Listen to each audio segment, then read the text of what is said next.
I'm an emerging infectious disease fellow here in Central Florida. I work with Donna out of Seminole County. And I do a lot of rabies surveillance, and I hear a lot about like, oh, it's rare, and so there's not a lot of concern with some of these patients. And we always like to say like, little risk is not the same as no risk for some of these fatal diseases. But my question is, we talk about physicians or people in a clinical setting not always asking about water exposure when it comes to some of these meningitis cases, or not asking about the right type of water exposure. And I'm wondering if it is the role of public health or EPI to start doing some of more active surveillance on all meningitis in children and prompting some of those water exposures, prompting some of that additional testing if it's not already being done at the clinical level. Is that the role of public health? Is that not feasible to do as epidemiologists? Is that overstepping a boundary, or is that something that could add value, especially here in Florida?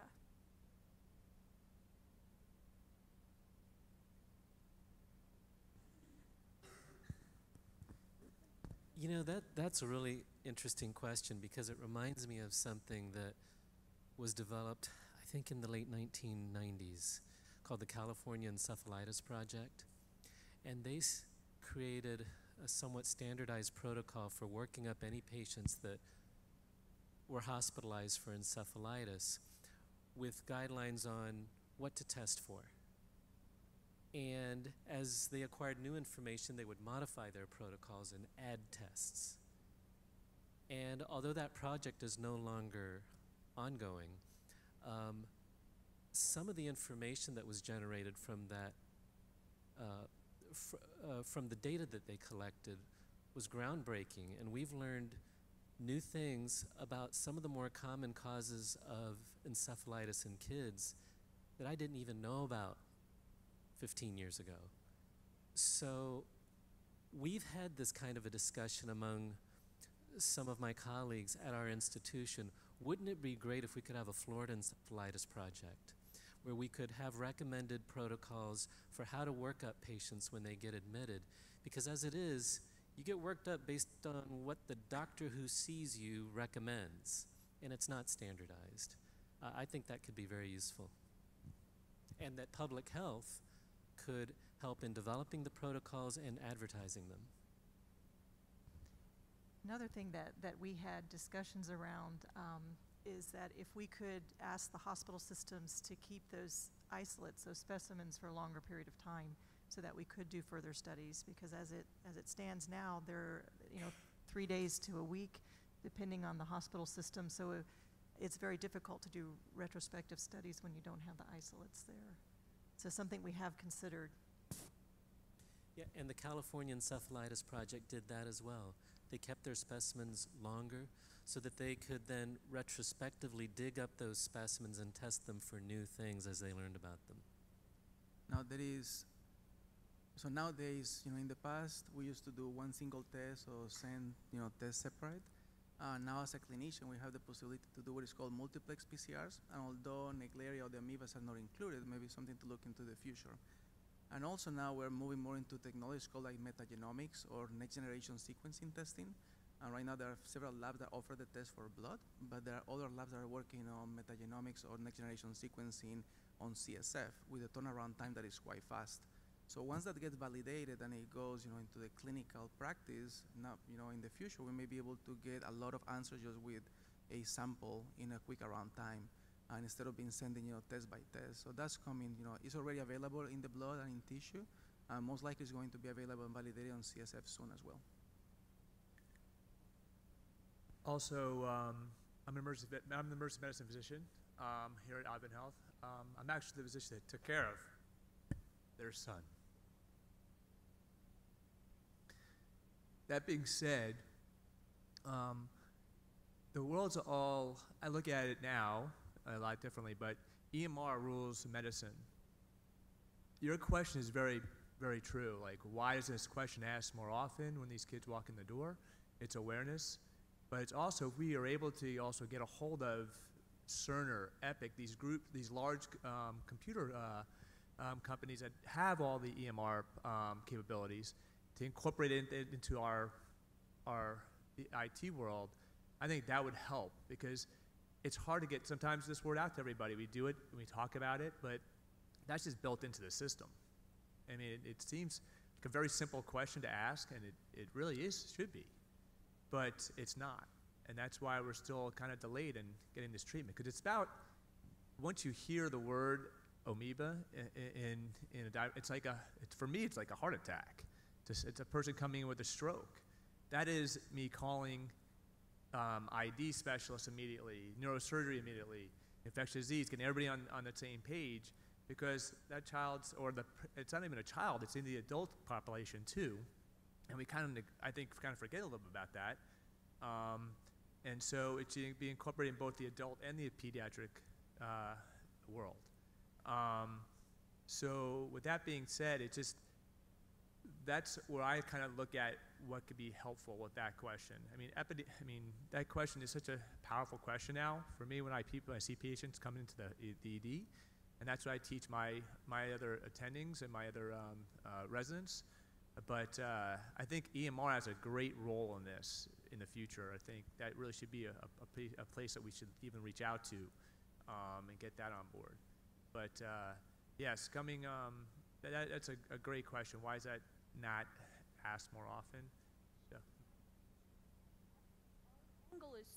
Our angle of vision tends to be larger, right? Like, we see all of the population health that comes through our various surveillance systems. And so maybe instead of waiting for it to be that specific PAM diagnosis and then doing that surveillance passively, maybe there's value in doing more active surveillance just on that initial meningitis type symptomatic syndromic surveillance, and prompting some of those discussions more actively, like, hey, has anybody asked about water exposure? Has anybody thought about this? Because I think from an epi perspective, we tend to see those patterns a little more immediately than when you're in a clinical setting and you're just sort of seeing the patient right in front of you, and sort of helping broaden that pan of vision as a partner on the public health side.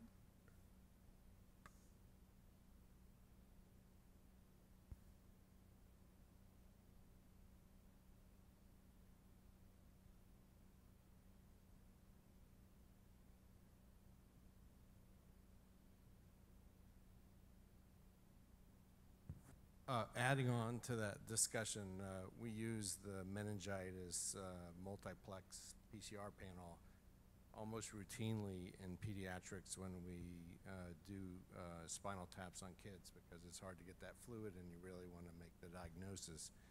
We have things on that panel that really, if you remember Sandy's graph about rarity versus impact, there's things like human herpes virus 6 on that panel that we don't do anything about. It seems like a group like this, maybe we should be trying to talk to the companies that make this panel again. I know we maybe tried a few years ago, but that's a way where you don't really have to think about the amoeba and you could still come up with a diagnosis within a couple hours. Yeah, we use that panel regularly as well. And I approached the manufacturer a couple of years ago to try to explain why adding Naegleria fowleri might be a good idea. They weren't interested, saying it was too rare. And I think it may just be a matter of more than just me asking them, so that if more people, say in this room, were to contact them and ask for the same thing, then it might get their attention more than one obscure guy in Florida. But it's a good point. Dr. Drainer, did you have anything else to add to that one? The one thing about thinking about the history of water exposure is that if you ask patients that, there's a huge number of patients who have water exposure. There's a very, very few number where that's significant. So I did the autopsy on one of the Minnesota patients, and that water question was asked. It was just the significance of it, because we're in Minnesota, even though it's summertime, it's relatively cool. It was not apparent before the patient died. There is another approach, though, I think that may be useful, and that is that bacterial meningitis, which produces the same picture in cerebrospinal fluid as Naegleria meningitis, what's called a neutrophilic pleocytosis, is a relatively rare disease now because of the success of vaccines. And so one approach may be to say, if you have a neutrophilic pleocytosis and you don't have a bacterial pathogen, you have to specifically rule out meningitis. And while I'm all for getting the BioFire folks to put Naegleria on the panel, in 85% of the chances, if you look at the right Giemsa stain that's in the hematology section, and remember, all the infectious disease docs go to the microbiology section and look at the gram stain. Most of the time, it's present on that stain.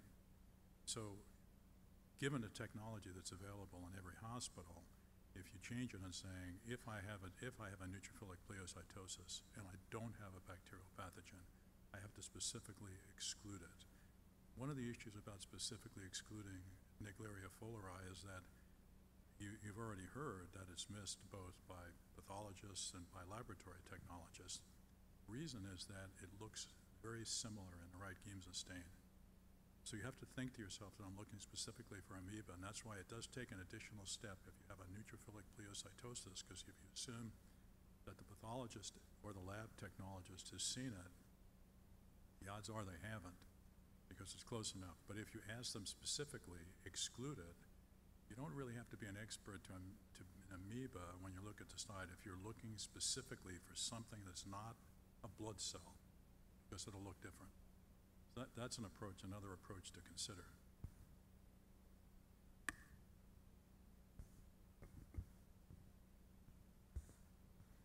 Dr. Cope, I was just wondering if you could share for the audience, because we all talk about how deeply we hate the word rare, but how many people have to die before a disease is no longer classified as rare? Say the question part again. So the classification rare, right? How many people have to die before we change the classification so that something is no longer considered rare? My understanding is it's like over 200,000 Yeah, I mean, people. we have so the definition on our website, and I don't know the specific number. I mean, there's a lot of diseases that meet the official definition of rare that have a lot more cases than we have of PAM. So if you go to our website, we actually have a footnote on the word rare that defines it, at least by I think it's the NIH's definition of a rare disease. So I don't know those particular numbers, but I know it's a lot more common than we currently understand PAM to be. So I guess the takeaway is there's a lot of things that fall in the definition, the official NIH definition of rare. I think what I wanted the audience to realize is that it's like 200,000 people. So take 200,000 children and take a look at that before that classification is removed. And again, when it's your child and they're classified as rare, that's not a number anybody wants to look at. Thank you. So I think going off of what was the question about the epidemiology, this is like a comment, but there's a question attached to it. I think it really bothers me how inefficient all of our efforts are because there is no healthcare system. I mean, I just think about when I see the faculty members at my institution who are at the VA, they are able to do really incredible epidemiology research because it's a healthcare system and it's not hospital by hospital. And things like the EMR alert, I mean, the Smelskis are clearly superhuman, but I don't know how they're going to get each and every hospital in the entire United States to implement their own individualized alert. And so I guess my question mostly is for you about, as governing bodies, how do we get governing bodies like the AMA and the WMA to really put the weight of their lobbying powers behind having a system in this country so that we don't have to go hospital by hospital and center by center, and we don't have to think about each disease being individually reportable and surveyed, and we can start thinking about how to care for the entire country as a whole and being a lot more efficient. Well, how long do I have to take? In 2010, I was president of the AMA. We passed the Affordable Care Act, and that was a first start toward a universal health system. And it is working to extent, but we knew it needed help. And of course, there have been cases where it's trying to decrease the opportunity, but I think it's something we continue to work on. And I guess that would be it. We need to work on it. I was going to say, in terms of rareness, it depends on the population. If you have a small population, the number of people who are rare is smaller than a bigger population. So it doesn't mean anything from my standpoint. It may be unusual, but it is something, when you have it, it's very important. And I've spoken to, I can remember an opportunity to speak to one of the committees of Congress, and they said this disease only occurs 10% of the time for people. So if you're one of those 10%, that's a problem for you. And so it is important. I think little people like us should all be advocates. Yes, we do have the governing powers, public health, CDC, but I think we all have a role in this because, like, for instance, Sheila said there was a video created. One of the other things that we have to think about, of course, are the pathologists, because what we need to do is also train them. And it's who is the one really an advocate for that? It's the medical technologists. I happened to have to go back to work during the lunch break, and I just wanted to tell Mr. and Mrs. Smelski what my conversation was with the pathologist. Dr. Schroff couldn't come. She's our neuropathologist, she's our brain pathologist. She says, Maria, I couldn't make it. Apparently, they have teleconferences almost every week, and they present unknown cases. One of the cases was Naegleria, and it was brought by the physician or the pathologist from Chicago. And he did say, or he or she said, that there is this Smelski Foundation that you can tap into. So it was just so heartwarming to hear that, because while Advent Health has now changed their policies and procedures on how to handle Naegleria, we implemented this in our system. So we do have at least 9 Advent Health systems that hold the same procedure. So it's also up to us, not just the big people, it's the little ones as well. So thank you for all your efforts.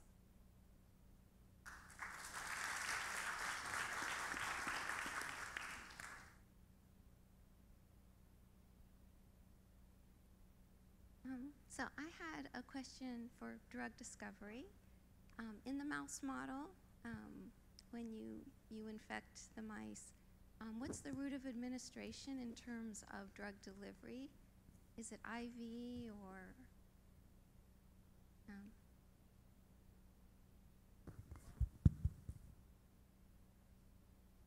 The question is, when we're doing drug discovery and we're doing the mouse model, how do we administer the drug?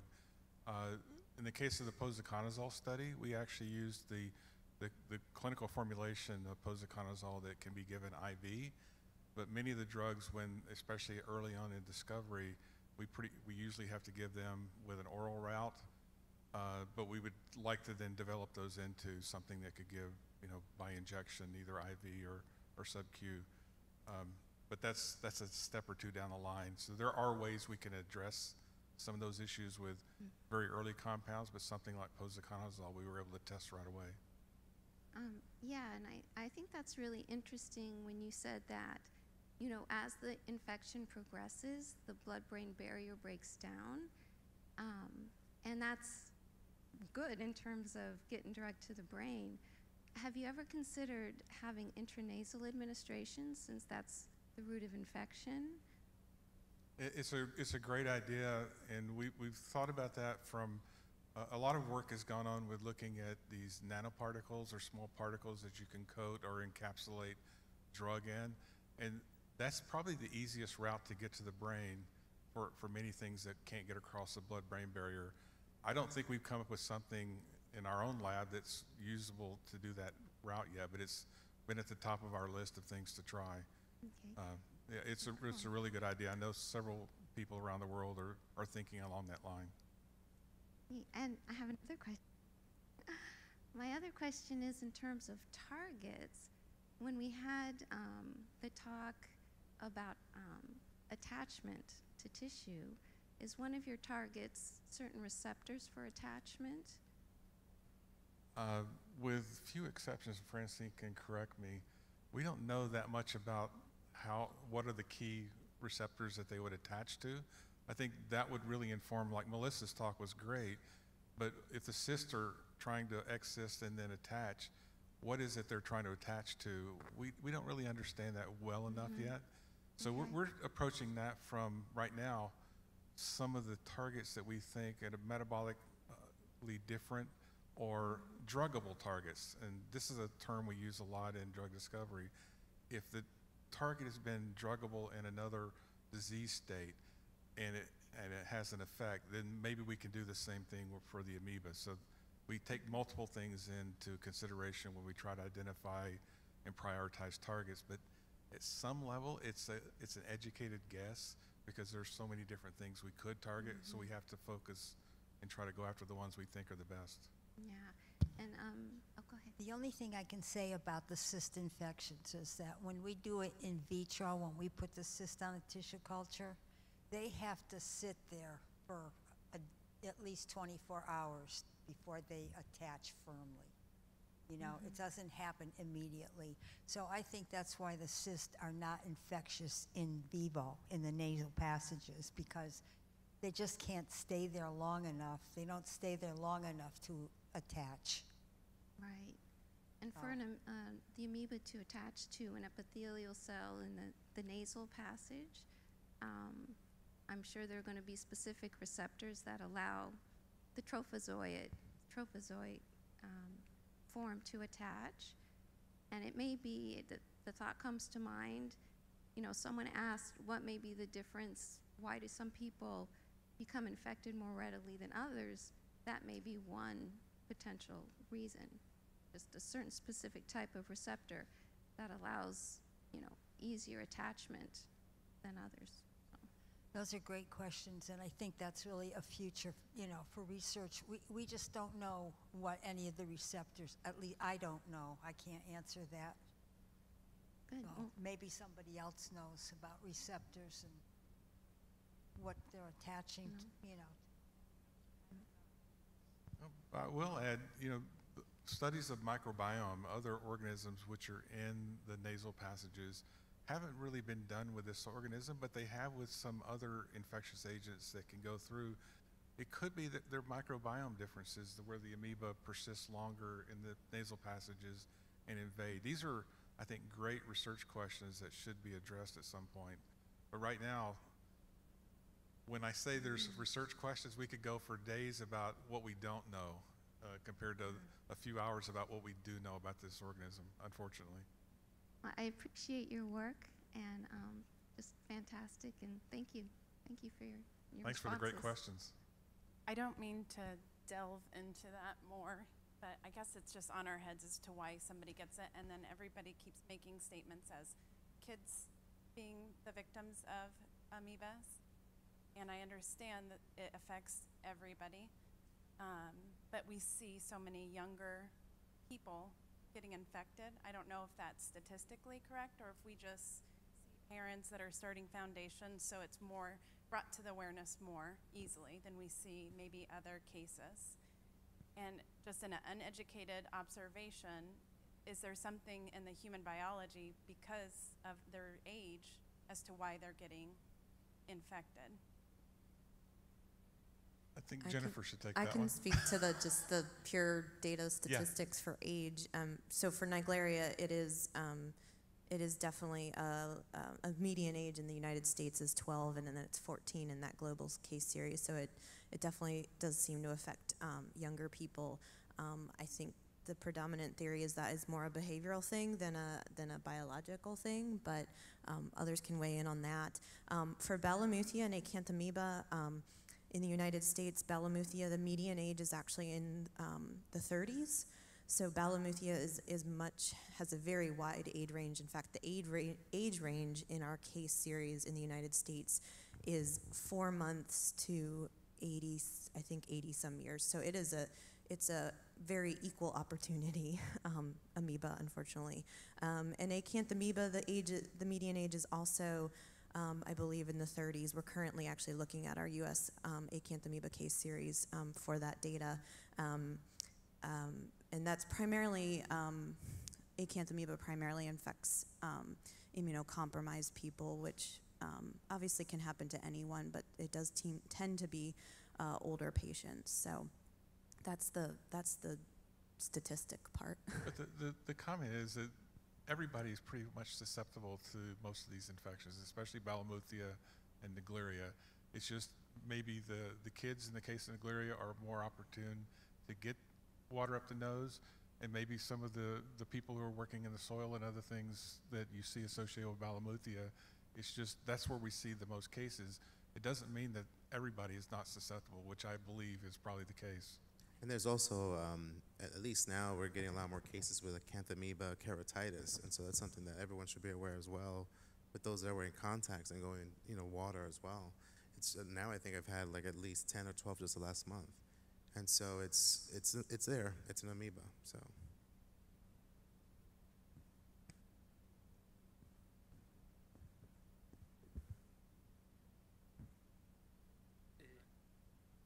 Hello? Oh, there we go. So Dennis made a nice comment about the rate of killing. So this is kind of a biology question that I have. And I'm thinking now, if I think about drug discovery and drugs in general, I don't know much about amoeba at all, but there are some pathogens that have a different membrane than they distinguish themselves by having different penetrance problems. And if you look at amoebas, where do you put it? Is it closer to like a malaria parasite, or can you go in that direction? I think we don't know enough. I'll keep saying that, but I'm sorry. But these organisms are really weird.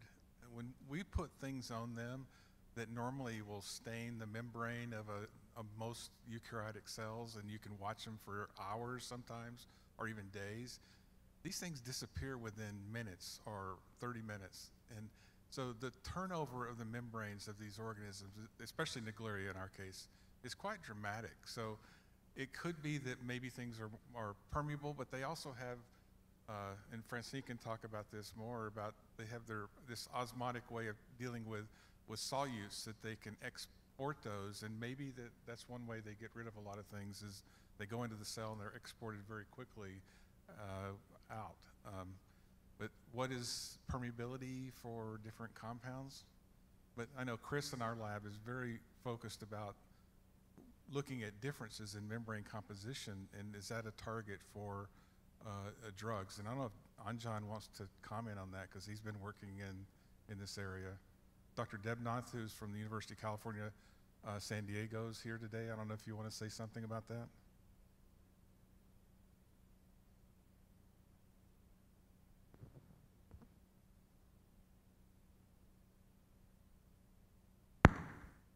So in my experience, the membrane clearly is different, Naegleria membrane, than any other amoeba, especially entamoeba. But we found that when we prepared the lysate, just lysing the cell, it took so long for Naegleria to be lysed compared to entamoeba. Entamoeba, if you put them in dry ice and freeze thaw, they will lyse easily, whereas Naegleria takes hours to lyse in such a fashion. So now we have to go to basically sonication method to get it lysed. So clearly the membrane is different from any other amoeba. Now that causes problem with the permeability of any compound.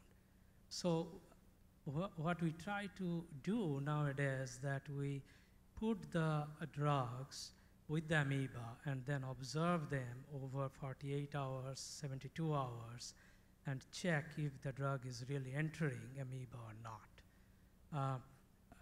Possibly lots of drugs are not entering. That's why if you see the hit rate, it may be less compared to any other organism. But to follow up that route of administration of drug, yes, I have a question to the panel, especially to Dr. Kyle, that we usually use oral IP, intraperitoneal, or IV, intravenous administration.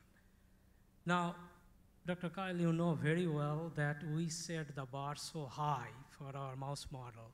We miss several compounds, but if we get an efficacious compound, which is showing efficacy in the mouse model, very likely it will be a success in human.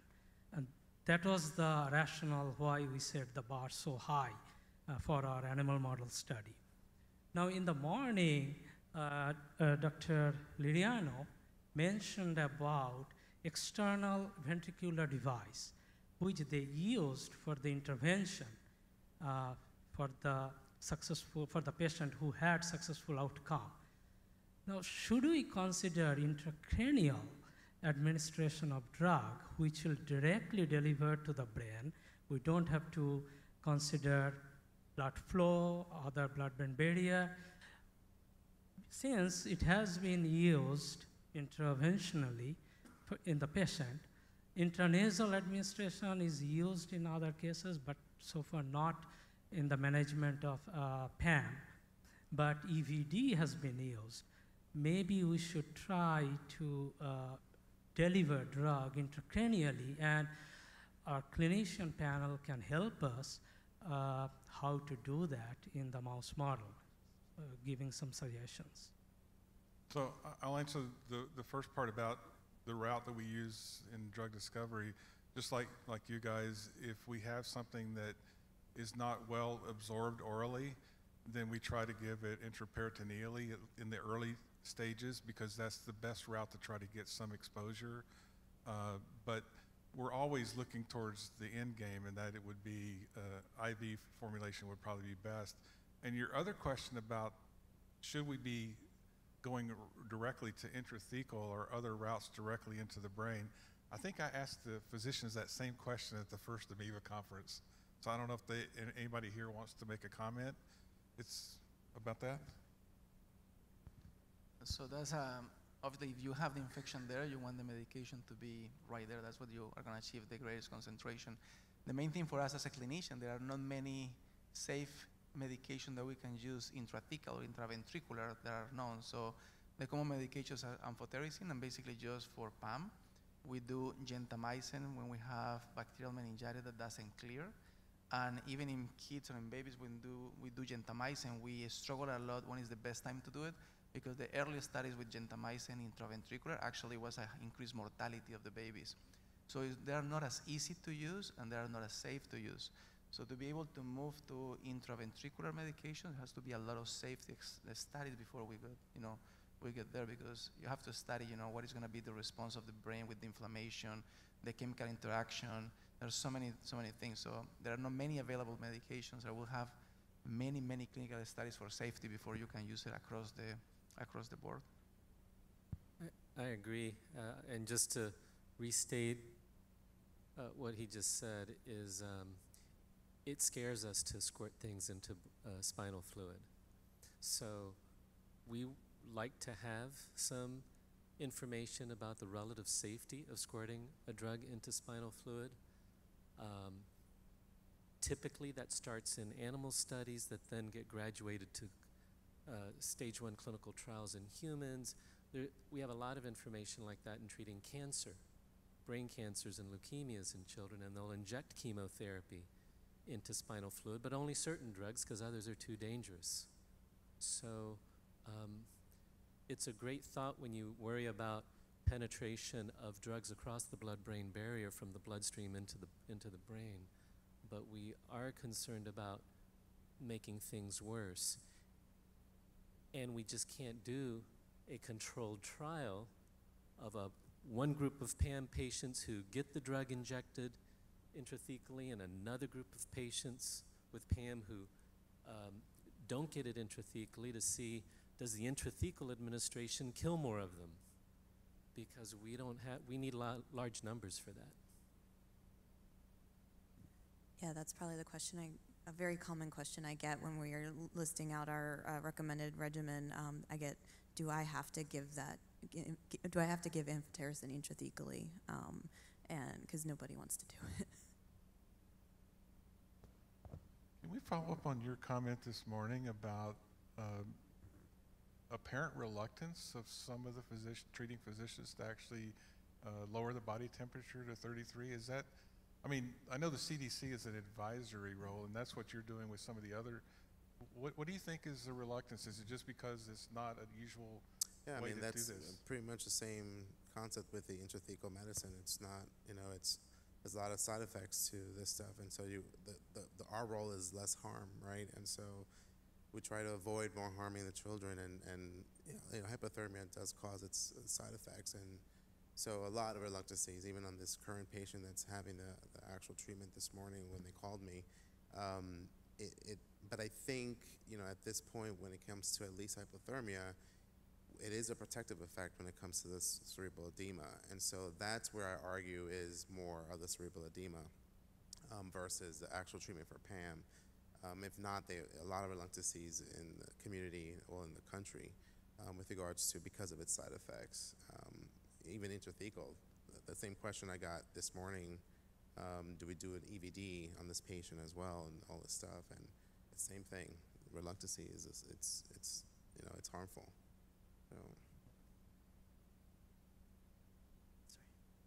So.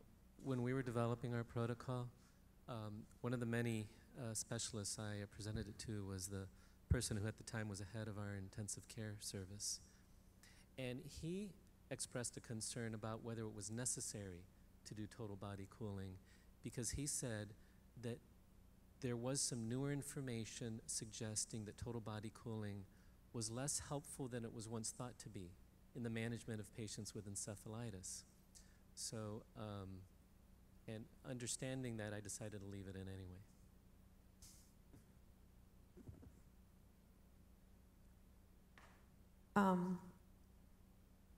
Just to touch on a couple of topics that were brought up coming from a non-medical standpoint, just as a parent who has gone through the process literally from start to finish.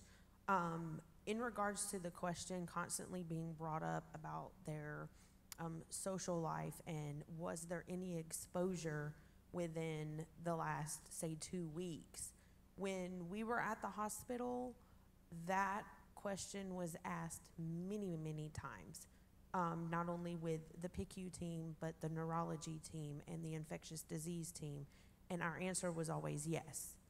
And it was still kind of put on the back burner because with Balamuthia, there's even less information out there as opposed to Naegleria, even though Naegleria is still widely unknown and being researched. With Balamuthia, there's even less that's known. So their response to us when they would ask us and we would say, yes, he had been in freshwater, was, well, if he had an amoeba, he would already be dead.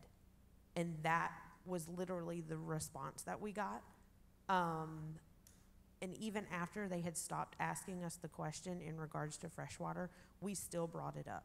And we brought up the fact that we live in Georgia, he played in the dirt, but no, there's no way that he could have that. So I think the protocol that you have implemented is great, but also depending on from a geographical standpoint, I don't think that every hospital across the United States is going to implement a protocol, especially when it comes to freshwater questions. People vacation, and I think a lot of people forget that too. So just because someone's presenting with these symptoms, say in North Dakota, that doesn't mean they weren't down here in Florida swimming in freshwater. So I do feel like what the Smelskis are doing is absolutely amazing, but I feel like it's just a very small step in the right direction. You know, there needs to be more of a universal protocol that should be in place in regards to asking these questions, but also following up with them.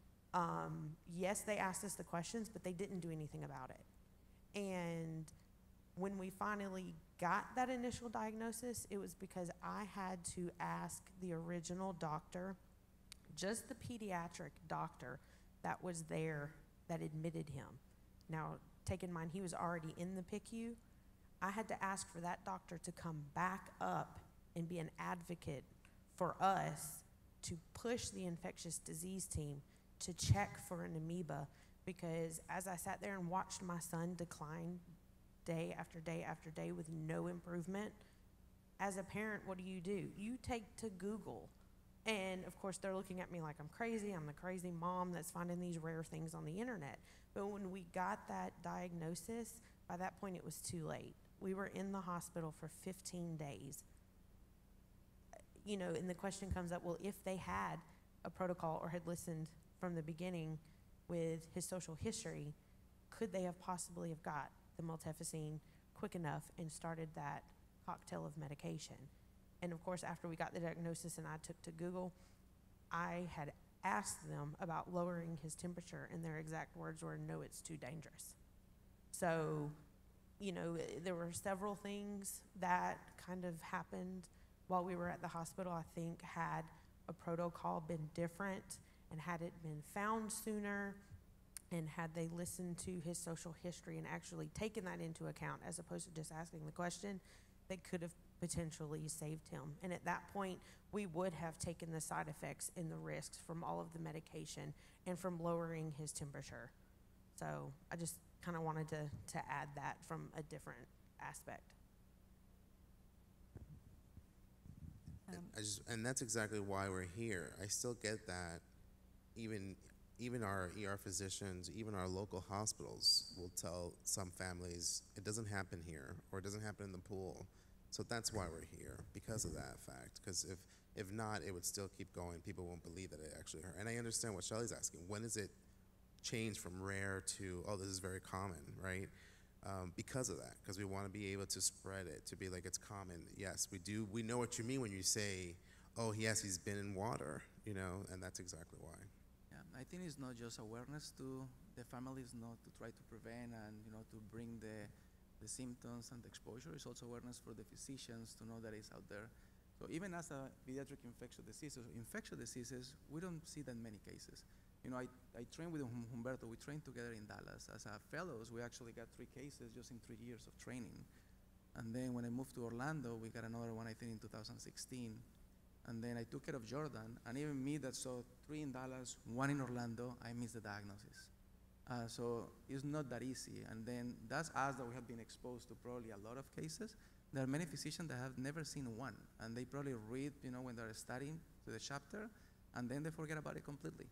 So it's not just the awareness on the families to say, you know, try to prevent, try to, you know, get exposed, or you bring to the hospital, you know, you come to the hospital, try to bring, you know, I was exposed. It's also the physician to try to understand that it's out there and that it exists. Because we get taught, you know, in residency, fellowship, medical school that is rare, then we completely forget about it and we kind of don't think that that exists.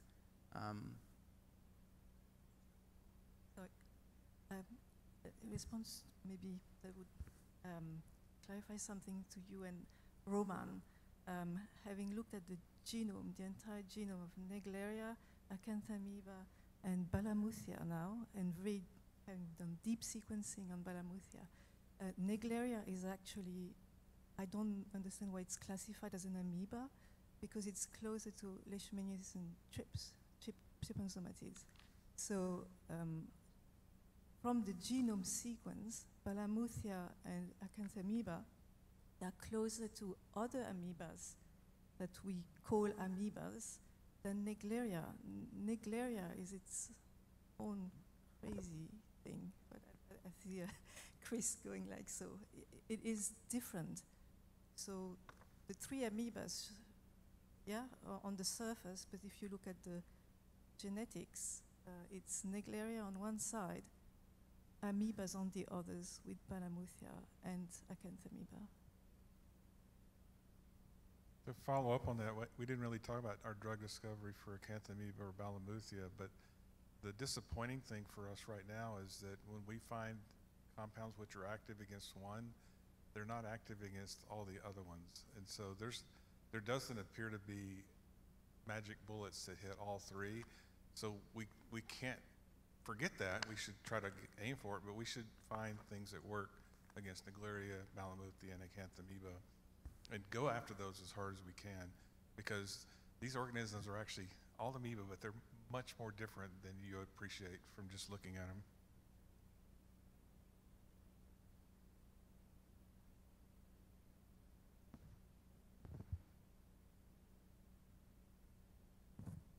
I've been waiting all day, so I was going to ask a couple. So I'd like to ask Dr. Cope and Rania. I see our greatest hope right now in having an early detection test, because it puts all of the rest of this aside.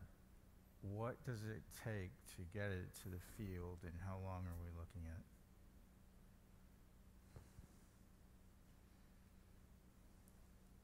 Yeah. So we are at the evaluation phase, I would say, and I can't really predict how long that will take. However, the test is working great in our hands. So hopefully we can push it out as fast as possible. And I think there's interest in hospitals and other people who are willing to try it. So it shouldn't be a problem getting through the evaluation. And the CDC also has the ability to, we have like a tech transfer program. So like in-house we can prepare the kits that would need to be sent out. Yeah, I don't have too much to add to that. I mean, we do have the technology transfer office at CDC that we're working with to assist with this next phase. I do think we'll be reaching out to you all to, as we look for hospital labs that are interested in assisting us with the evaluation phase. And, we already have one for sure, and I'm sure there are others. But yeah, as to how long, I mean, hard to say, I think at this point, but I think a big win to say we have a working test, at least at CDC. But yeah, the next phase is do we have a working test in multiple different environments? Do you need volunteers from the hospitals to help with this next phase? Yeah. Yes. I'd like to ask the panel, can we get anyone on to the step panel up interested? I think we have one here already. Awesome. So that's I was hoping they would say yes. So.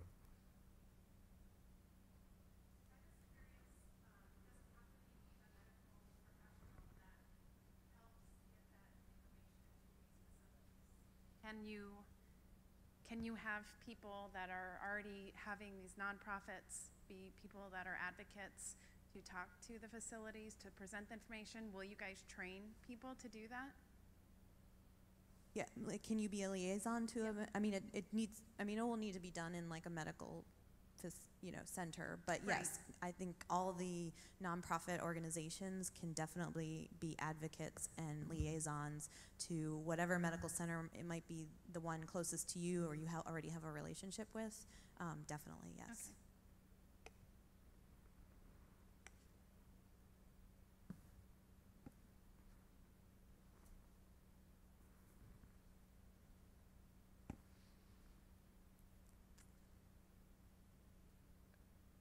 Wow, you guys answered most of them during the day, I guess. Does anybody have any more? Yeah, maybe.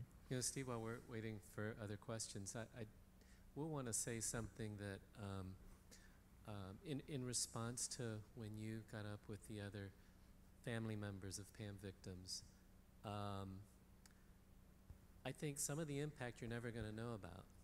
But just a couple of days ago, I was talking to one of my colleagues, and she has boys that are 11 and 14 years old, and they recently asked about being able to go on some field trip or whatever that was going to involve water that might potentially go up the nose. So she started asking some questions about it. I think she even called the event location to ask questions about the water. And she decided to tell them, her boys, well, yeah, you can go if you wear nose clips. And the 11-year-old says, well, forget it. I'm not going to go, which she was quite happy with that response. But the education we've been doing over in St. Petersburg and in the Tampa Bay area, it has had an impact. And invariably, whenever I give a presentation, I borrow your video, Sandy's video, the excellent portions of the lab training video, which tell different stories. The audience is full of tears at the end. And medical students have come up to me and said, wow, I've had that's made such an impact on me. And in fact, one of those students joined us on the fundraiser beach walk last spring over in St. Petersburg. So y'all are having an impact. We just won't know how much it is because we're preventing cases. I don't think we can prevent them all, but it'd be sure nice to try and save them all when they do get it. So if nobody has any other questions, Shelley, why don't you come up? We just wanted to thank all of you for taking your time out, and most of you have helped us for multiple years. And we'd like to thank all of you for coming. Shelley and I are not the Jordan Smelski Foundation. We have board members, and I wanted them to stand up. Terry, Carlos, Terry. We've got a couple that aren't here. Dr. Jett is not here. Patty Smith is not here. We're not the foundation. All of us are. So we have difficult days that we can't make it through, and they pick us back up, and they come up with ideas. So I don't want you guys to think that all the ideas come from us, because they don't. But as a foundation, we would like to thank you for everything that you've done to help us try and move the agenda, the discussion, the awareness, and the drive to where we're starting to see it go now. And from that, we'd like to say thank you. And I just want to say, because there was questions from the audience, there's a lot of doctors here who treated Jordan, and Dr. Valente, Dr. Jordan, Dr. Lariano. You're here because you care, and you're here because you want to make a difference. And we are so grateful. We're grateful to Dr. Drainer for coming out and being a part of this event as well, and we couldn't do it without Dr. Demois. You all are here because you care and because you want to make a difference. And there's just no way to tell you how grateful we are. And if it wasn't for the amazing work done at Advent, Sebastian would not be here today. And if it wasn't for the CDC working in partnership with us in order to come up and try to come up with an early detection kit, we wouldn't be seeing the great breakthroughs that I think we're really going to see. And then the research. The research is so critically important. How do we get a better, faster drug so that these kids don't have to have a drug cocktail, right? And how do we then even know which one out of those drug cocktails can we remove so that their bodies aren't impacted by that? But Donna, there's you, there's Cecil, there's like just all of you. We could never tell you how grateful. And then our friends, our foundation, our board members, Tim and Sandy, all the families that have come out to support this event, and then of course all of the attendees and the people online. Just truly grateful. Thank you all so very much. So I have one more person that we haven't recognized today. We haven't said thank you, but today would not have happened without that one person, Ms. DeGrandis. So almost everybody here knows Lee because she was instrumental in making sure you got your hotel room, your ride from the hotel. She set the church up, so all of the lunch that we all enjoyed today. Lee, come on up. You can't stay back there.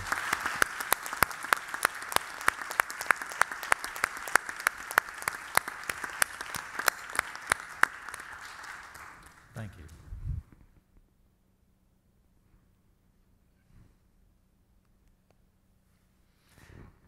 So unless anybody had anything else to add, we would just like to say thank you for everything you've done to help today.